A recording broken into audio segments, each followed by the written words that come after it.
What is up, Thrashers, and welcome back to Thrash Reviews, where yours truly, Thrash Maniac 99, continues to review upcoming hard rock and heavy metal albums in the calendar year of 2016, and tonight I am reviewing one of the biggest albums coming out this year, and it's the third full-length studio album from Arizona progressive thrash metal band Vektor.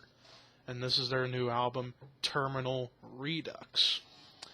Now, this album is the third in the band's catalog. Vektor is a band that formed in 2002-ish out of Temp, Arizona, and they draw on a lot of influence from bands of the thrash metal genre and the progressive metal genre. Basically, some of their big influences come from bands such as Slayer, Metallica, Dream Theater, Opeth. They take influences from all kinds of bands within those two genres and combine them into their own brand of thrash metal with progressive metal tendencies or progressive metal song structures in their tunes. And it's made for some pretty innovative thrash metal that's come out in the last 7 years since their first album, Black Future, came out on Heavy Artillery. And this album, Terminal Redux, is their first on EARACHE Records, which is a huge step forward for them, so as far as a label. So, question is, how did they do on their first album for EARACHE? Well, we're about to find out. To start out the album, we got the song Charging the Void, an over 9-minute opener, and it's pretty ambitious for a band like this to do one of their longest tracks of the album as their first track. But then again, it is prog music, so what more can you expect from that? And this song just goes absolutely ballistic. The instrumental sections, the tight musicianship within the members, the high screeching, almost black metal kind of vocals from David. I am stumbling all over right now. David DeSanto. There we go. The vocalist slash guitar player, along one of two guitarists, but also the vocalist, just showcases kind of that Danny Filth, kind of high screeching black metal-esque vocal style that just really adds a real intense atmosphere to a song such as Charging the Void. Plus blast beats on several parts of this song, as well as the whole album as a whole. And this song certainly kicked off what is a adventurous album. Let's move on. And I'm sorry if I'm stumbling all over myself, it's just I've had a long day, so I apologize for that. The next track I want to dig into is the song Mountains Above the Sun, which was the shortest song of the album at about 1.5 minutes. And this has some like soft guitar sounds during the first minute. Then in the last 20 seconds, excuse me, within like the last 20 seconds or so, it gets back into like the real heavy guitar, which leads into the next track, Ultimate Artificer, I believe, or Artificer, however you would pronounce it. And this song is a 5-minute track, and it just is a shredder, like so much shredding going on the guitar. It's like this song, as well as all the album, is total guitar porn. Kind of reminds you of bands from the original thrash scene from the 80s, bands such as Testament that have those twin guitar attacks within their songs. Vektor showcases that not only on the song but with the whole album. This song, it was just an absolute shred masterpiece. Some epic guitar solos, some real pounding drums, a great bass line, and again those vocals from David DeSanto is just whew. Let's move on. The next track I want to talk about is Collapse, which is the second longest song of the album at about 9.5 minutes. And it sort of started out, you kind of scared me a bit because it sounded like they were going for a ballad. during the first half of the song, they had clean vocals, and David's got a very good clean voice. And showcasing what else they can do aside from just playing very fast, they're able to show to the world that they can play their instruments well at slow tempos, at mid tempos, before you get into the second half of the tune, and it goes right back to the fast-paced, aggressive stuff you heard on the previous previous 8 tracks.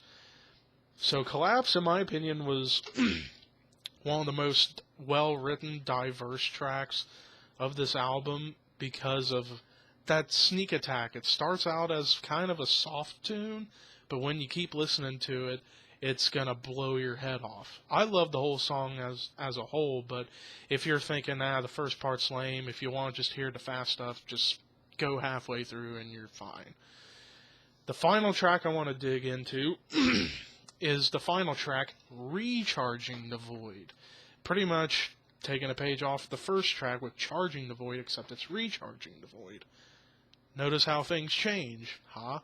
And this is the longest track of the album at 13 and a half minutes, and this song, probably one of the best songs I've heard so far this year. Takes everything they've done from the previous 9 tracks, implementing some clean vocals, some soft guitars, some slow parts, some mid-tempo parts, but it still has those crushing riffs and shredding solos, blast beats, brutal high shrieking vocals. This song just kicks so much ass. A lot of that angular guitar riffing and a lot of those dark sounding guitar solos. Whoa. Talk about ending an album on a high note. And of course, lyrically throughout this whole album continues the band's theme of science fiction kind of lyrics, taking influences from like sci-fi films, maybe some books, or what have you, and they take all those ideologies of a science fiction movie, put it into their lyrics in order to create some very weird, freaky kind of songs within the lyrical content, but also implement some of that within the songwriting. So overall with this album, oh my god, top to bottom, every song was perfect. This whole album, I was headbanging a lot during this album, and if your neck doesn't hurt from headbanging to a lot of these riffs and solos on this album, I don't know if you're human, but I want your neck because my neck hurts all the time. Then again, it might be because of headbang or because sometimes I don't sleep right. I don't know what the deal is. What can be said about this album? This album is a prog thrash masterpiece. I might get a lot of hate for this, but I don't care. This is a one man's opinion. 100 out of 100. Never thought that would happen. This album is musical orgasm, is what I can pretty much say. Pretty much, when you're going to listen to this album, you're basically going to be going from, when it's over, you're going from a complete state of musical orgasm and splooging everywhere to then all of a sudden you're disappointed because it's over and you realize it's done. And you want more, but you can't have more because there is no more. At least not right now. If you want more, you can just replay the album, and you'll probably end up doing this for a while, and then after that cycle ends in about 4 hours, you'll be okay, but then you'd want to go back for more. 100 out of 100, an absolute perfect album.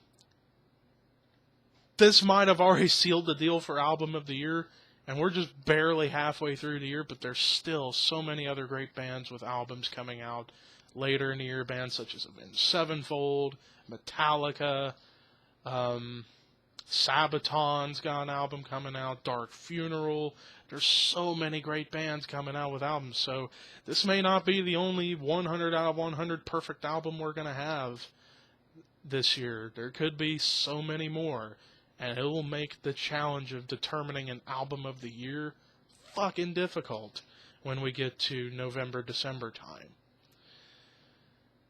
But anyways, 100 out of 100 for Terminal Redux by Vektor. Buy this album. If you can't afford it right now, then I suggest you check Apple Music, Spotify, or YouTube. Because this album is golden. Thank you guys for watching. Peace out, rock on, and have a great night.